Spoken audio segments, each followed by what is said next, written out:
All right. Peace and greetings, YouTubers. So, welcome to another edition of In the News. Let's just jump right into it. Now, I gotta say, y'all got a lot going on. This is barely Wednesday. Like, it's the beginning of, well, not really the beginning of the week, but it's still the first half of the week. And there's been enough drama to cover the whole month. And I'm like, y'all, this is August. This is my birthday month. It's supposed to be a happy time. Goodness. I was just looking on Twitter when I got off work today.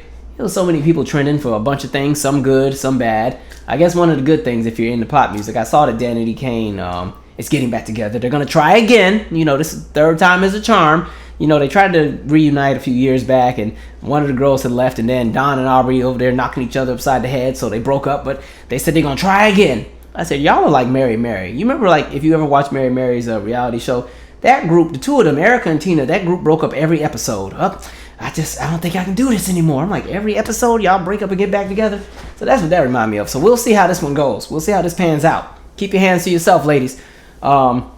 And so I happened to look on Twitter, and all these people are trending. I saw like Issa Rae. Somebody was saying that she had slammed a chair on his big toe back in 2012. He wanted to expose her and put it out there. Then I saw what's his name was talking about Lauryn Hill, and that she wasn't really the producer and the writer on a lot of her songs, and she was a crazy band leader, and they'd be in a whole nother country, and she's auditioning new band members while the band is still in the hotel. And I'm like, goodness, y'all got a lot. And YG was fighting with whatever airline. I'm like, y'all got a lot going on. I can't cover all this stuff, but I said, let me jump into the bigger story. So I saw Nicki Minaj and Safaree.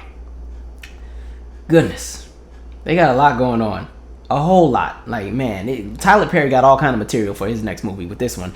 So I'm gonna be honest, they have so many layers and levels to this situation. I can't even give you a synopsis of what happened because there's too many people involved, too many layers. I can't keep up with who started what and who said what. I'm gonna just tell you what I remember seeing. All I know is I saw Nicki exposing a whole bunch of stuff about Safaree on social media, and Safaree doing the same to Nicki. So Nicki's up there, you know, Safaree, he was lazy, or he called me lazy and this, that, and the third, and he told me to just give up on rap, and he was using my card to buy prostitutes, and he was doing this and he was doing that, and even when we were on the same production team, he wasn't the good producer, and I'm tired of him saying that I don't write my lyrics. And then him on the flip side, he's talking about, you know, she was crazy and she was abusive and she cut me, and I had to sit there and say that I tried to kill myself so she wouldn't go to jail, and the only reason she didn't give this DJ on the radio show a drop or a hug was because, you know, they're mad that they're working with me. And somehow, like, when I tell you they brought so many people into this, I was like, y'all, this is some chaotic mess. It's almost one step from unnecessary. Y'all doing a lot. But listen, that's some hard kind of relationship to be in. That's some hard living. That's a life I don't want. Especially the part y'all over here cutting each other. Now, I don't know if it's true or not, but listen, y'all cutting and stabbing each other reminds me of one of my aunts. Don't judge. It's on my daddy's side. I had an aunt that used to be with this guy, and I remember she was telling me one time how they used to fight way back in the 80s. She was like, yeah, we used to always get in fights back in the day. Because I remember he made me mad. I hit him over the head with something, so he got a knife and tried to cut me, so I stabbed him. And I'm like, what? And she was like, and then we went to bed. I said, wait, y'all didn't go to the hospital then? Oh no, he had a little cheap knife, so it was only a flesh wound, so it just clotted. We went on to bed. Go on, show him where I cut you. And then he gonna go lift his shirt and show like this cut, this gash right here. I'm like, Richmond, California. Okay, I love my family. They're not together no more, thank God. But yeah, that's what that reminded me of. I'm like, Nicki, y'all over here cutting people. But then Nicki kept going, and then she brought more people into it. Because I mean, it was like DJ Envy was brought in the mix, and then some of them loving hip hop people included themselves in it. 50 Cent done jumped in it somehow, because you know any kind of drama he's gonna find his way into. So he's making Instagram posts. But the part that got me was then Nicki started telling all the business. She was like, and you know what? You know, even when you went and got the hair transplant and everything like that, that's why yours fell out, but Tyga stayed in. I know Tyga was like, why you gotta bring me in it? Like, I was minding my business. I was like, goodness. So apparently, I didn't know you could do this. You get the nice little hair transplant. Apparently it costs between $10,000 and $12,000. And I guess Charlemagne from Breakfast Club, he wanted to know about this too. I'm like, because he was asking Safaree. I keep saying Safaree because I keep thinking of Flavor of Love and Charm School. But he kept asking Safaree, yo, how much did it cost? Nicki was like, 10 stacks, 12 stacks. I'm like, goodness. So listen, at least I know where to go. If this ever starts thinning out, at least I know where to go if I got that kind of money. By the way, just as a heads up, my fellow gentlemen, what I did when I was doing some research, turns out if all of this right here grew in really thick and full before you were the age of 20, there's a really high probability that you may start thinning and receding before you hit 30. I just wanted to give y'all a heads up. So just in case y'all need to go ahead and start saving up to get that operation done, there's no judgment for me, because if mine starts moving back, I'm gonna be in that doctor's office. I might even move it down a little bit further because I said I got a big forehead. But that's crazy. I'm like, why you gotta bring Tyga in it, Nicki? I was like, just bring everybody in. That's the worst kind of drama to be in, when somebody pulls you in it and you didn't ask to be. Like, it reminds me, I remember I was in middle school and I let this kid copy my paper for some homework or something. And so we both get our grades back. Of course, they got something wrong on there. Mine wasn't incorrect, so they look at mine like, how come you didn't get, oh no, you got the same thing and I got a point taken off. They gonna go to the teacher and say, well, Michael got the same answer. How come mine is wrong? They, wait, Michael, come up here. Then the teacher gonna mark mine wrong too. I'm like, bro. Okay, it be your own people. See what I'm talking about? The way I was side-eyeing him in the cafeteria at lunch, like, yeah, you can't sit by us today. Like, man. But as far as all this situation that they got going on, because I mean, they had so much going on. I'm like, goodness. It reminds me of some middle school drama. Remember, like, in middle school? And the only reason I say that is because there were so many other people who are included in this. Because I thought at first it was just Nicki and Safaree, and then it was like 7, 8 other people that were pulled into it or jumped into it. It's like those middle school fights. Remember in middle school? It would be some kind of drama, and somehow the drama would lead to 2 people who didn't even know each other getting in a fight. It'd be like, let me make up a scenario. It would be like, I don't know, some guy named Darnell and Ashley were a couple. Now they broke up because Darnell allegedly cheated on Ashley with some girl named Genesis. And the only reason that it got out there was because this girl named Essence told everybody. So now Genesis wants to go and fight the girl named Essence for telling everybody all the business. The problem is, Genesis doesn't go to the school anymore because she beat up another girl named Keisha, and she's suspended and can't walk on the property unless she's gonna be arrested.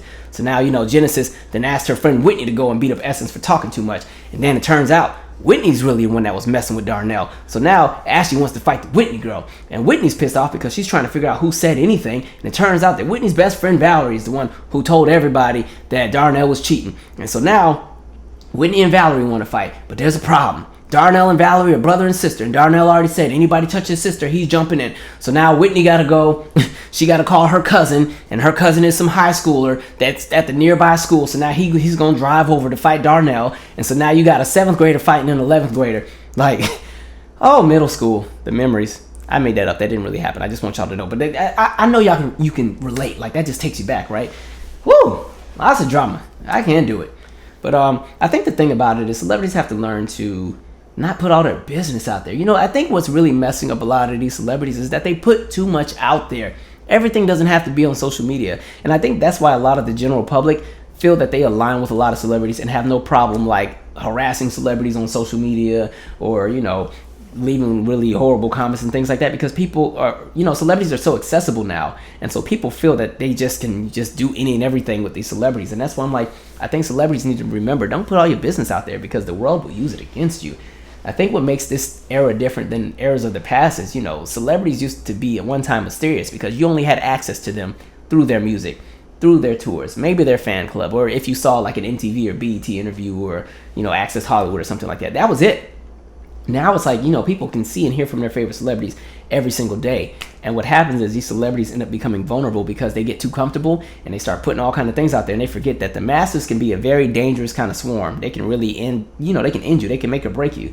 And so I think with Nicki, because I to be honest, I don't really follow her a lot, so I don't really know what goes on with her. But from what I've seen, she seems to be very sensitive. Like, it seems that a lot of things really get to her when people say things about her. And I guess, to be honest, to be fair, I think I'd probably be the same way to an extent. Because, listen, when Sheether came out, I know there's a lot of people who don't like Nicki and they thought it was the greatest thing ever. But goodness, to be on the receiving end of that song and for the whole world to kind of have all your business out there, that sucks. Like, whew, I wouldn't want that kind of smoke. But yeah, so they got a lot of drama. See, some people need to be like Sade. I like Sade. You remember Sade? Like, Sade is the most laid-back, easy person in the world. She might have a beef with everybody in the industry, and we would never know. Because Sade doesn't talk. She don't do nothing. She just makes her music. Like, the coolest thing I ever read about her, she said she doesn't do interviews. She only does interviews when she has something to say. Other than that, leave her alone. She goes back to her potato farm and minds her business. And every 7 or 8 years, she'll come out with an album, go on a tour, and she goes back to the potato farm. So she's living a happy life. Or at least that's what we're seeing. And I think a lot of these celebrities, they're too invested in Instagram, too invested in Twitter, too invested in social media culture. And it's kind of something that's it's kind of breaking a lot of celebrities down. It's kind of killing a few careers. And so I think celebrities got to be careful with what they put out there. Because really, this is a relationship. Like, y'all drama, it don't need to be aired for everybody. Now, I don't know who started it. I don't know who's going to finish it. But, the whole world is watching. But I'm not going to complain. Y'all giving me material to talk about. But looking from the outside in, woo!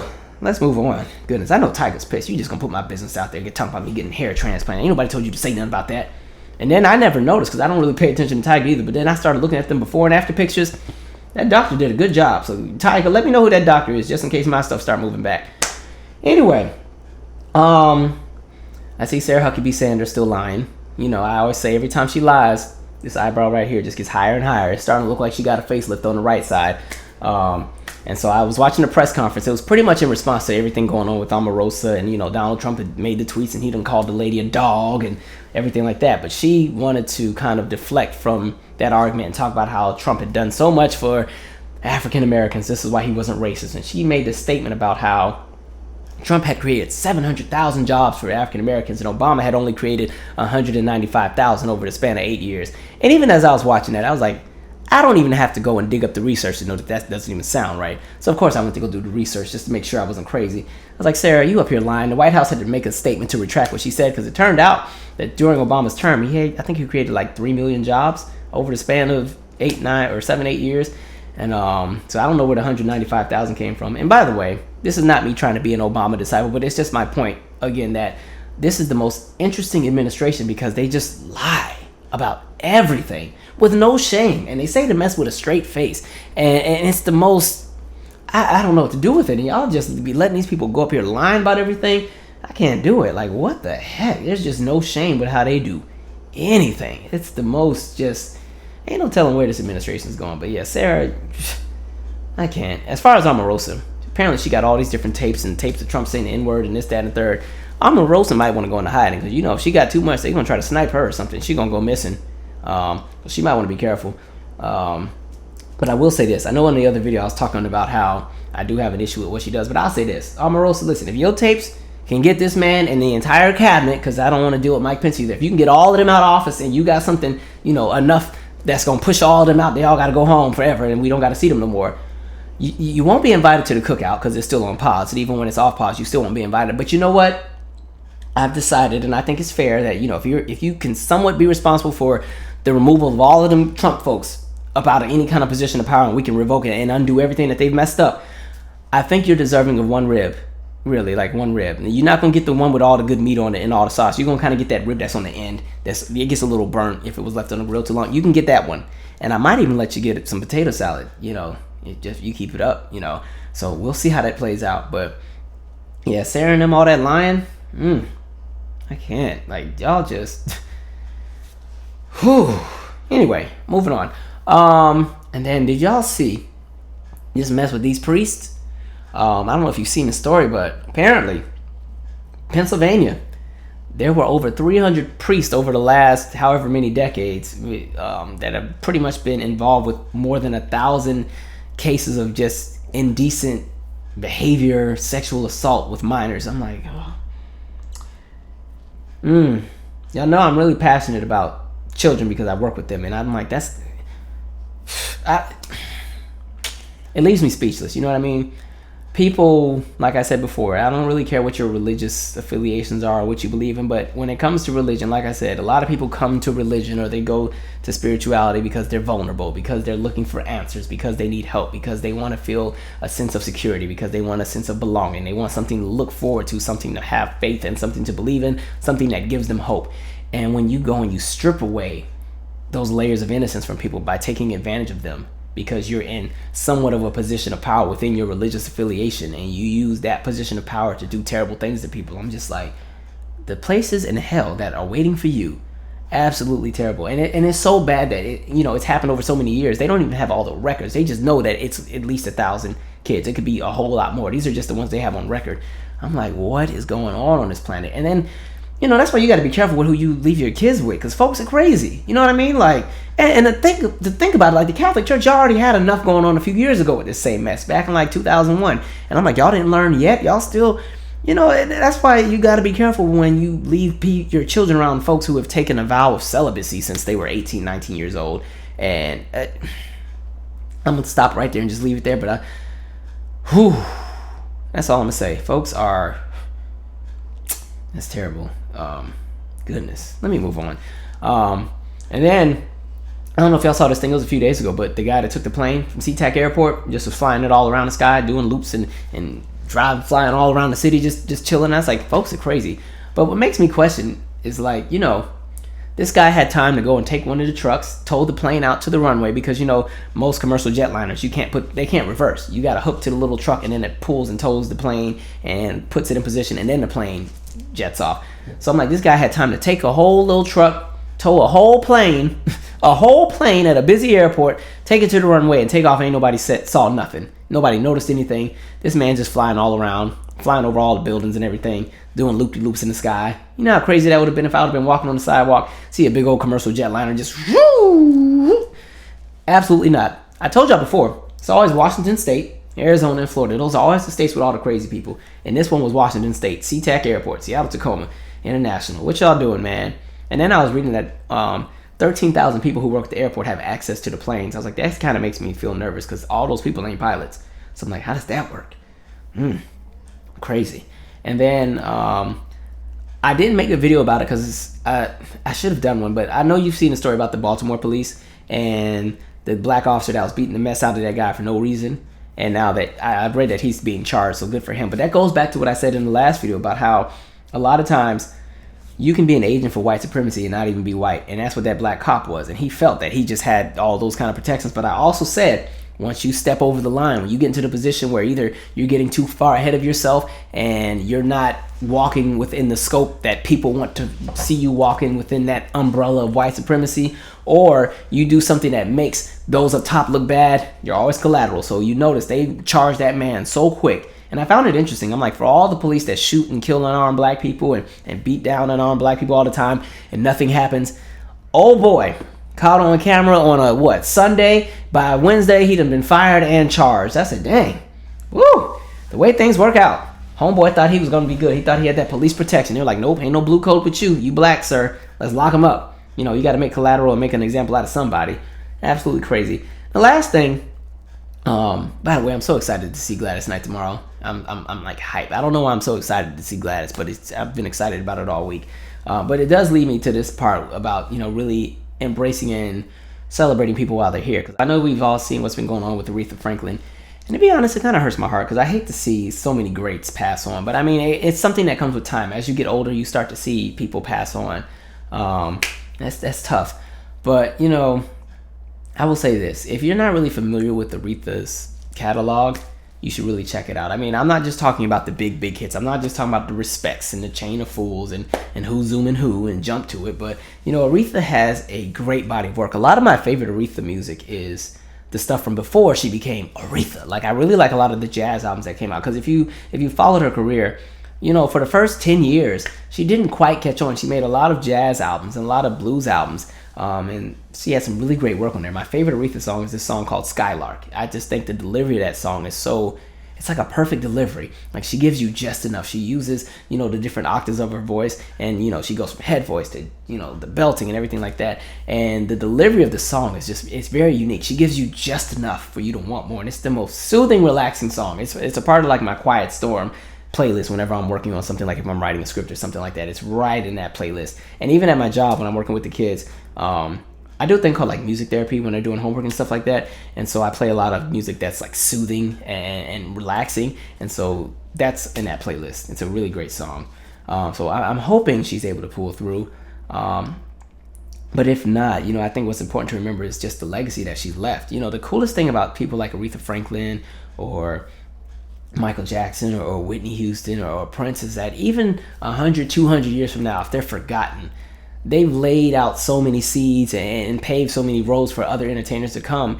And so even if 200 years from now people don't know who they are, the current entertainers that will be out at that time will be, indirectly they were influenced by those artists. That's one of the coolest things about when you're, a legacy artist, or when you're an artist who's done so much.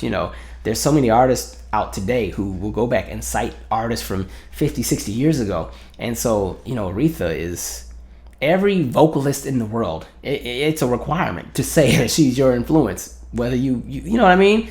And I just always appreciate Aretha because to me, she was always unapologetically black. You know what I mean? At the time that she came out, a lot of black entertainers who were vocalists, in order for them to have that crossover appeal, they were marketed as safe artists. They weren't going to say too much. They weren't going to do too much as far as politics. They were going to stay in a safe lane. Like a perfect example is Nat King Cole. You know, when in order for him to have that late night show and everything like that, he couldn't talk about politics. He didn't talk about the civil rights movement. He didn't do any of that. He stayed in his lane and made his nice music and stayed very, very safe. Dionne Warwick, they marketed her and had her do pretty much a lot of pop music. They didn't really have Dionne doing the R&B stuff. They wanted to kind of keep her in the pop lane, which is why I think a lot of us sleep on Dionne. A lot of us are unfamiliar with her work because a lot of her music our parents weren't playing or our grandparents weren't playing when it was time to clean the house on Saturday morning. You know what I mean? Yeah, you might hear Walk On By or you know, that's what friends are for. But a lot of the material she has, because behind Aretha, for the longest, Dionne Warwick was the person with the second most amount of charted songs on the Billboard Hot 100. But a lot of people, we're just not really familiar with her work. And so, like I said, Aretha, on the other hand, and that's no disrespect to Dionne, so don't take it as me dissing Dionne. Dionne is a legend as well. Aretha was just very unapologetically black. You know, she sang at Martin Luther King's funeral. I believe she sang at Mahalia Jackson's funeral. She was very involved with civil rights. Lots of charity events, especially for Detroit. She's done a lot in that city. And so it's important that we cherish these entertainers while they're here. Which is why I always feel some kind of way when people try to make entertainers retire or stop performing because they think that they're too old to do a craft. And I'm like, the difference between the era of somebody like an Aretha and the era that we're in today is these people back then were really like just artists. You know what I mean? Like, they really studied the craft. They lived and breathed it. Like, the thing about Aretha, like, people didn't even know she could play piano for the longest. And mind you, she plays by ear. She taught herself. It's not like she knew how to read music. She taught herself how to play. Her father helped her learn. And there's just some people who are very hands-on. She's somebody who was always very hands-on with her albums. If you go and you just look at the back history of how she created a lot of the albums. Yes, she had producers and everything like that, but she was very hands-on, all about, you know, the production, and she loved to play on her albums and everything like that and help arrange the vocals. And her sister was very not detrimental, but very I can't even think of the word. Sorry y'all, it's 1 in the morning. Her sister was very helpful. We're gonna act like the president at the moment, just like we don't have a vocabulary. Very helpful, very big help, bigly. She helped Aretha bigly, so it's really cool to just see all that she's done. So best wishes to Aretha, prayers to her family and everything. City of Detroit, stay strong. I know that is y'all legend. Anyway, that's tough. I hate to end on such a sad note. But yeah, so it's important that we really cherish these people while they're here. You know what I mean? Anyway, that's a lot. It's been a crazy week. I have something really cool I want to share with you guys, but I'm gonna wait until it's locked in. So I'm gonna wait till next week to share it because it's something that's like super personal that I've just always wanted to happen. It's nothing like super big. It's just something like personal to me that just has me like super excited. So I will share it with you if it matriculates. Anyway, I'm out. Subscribe.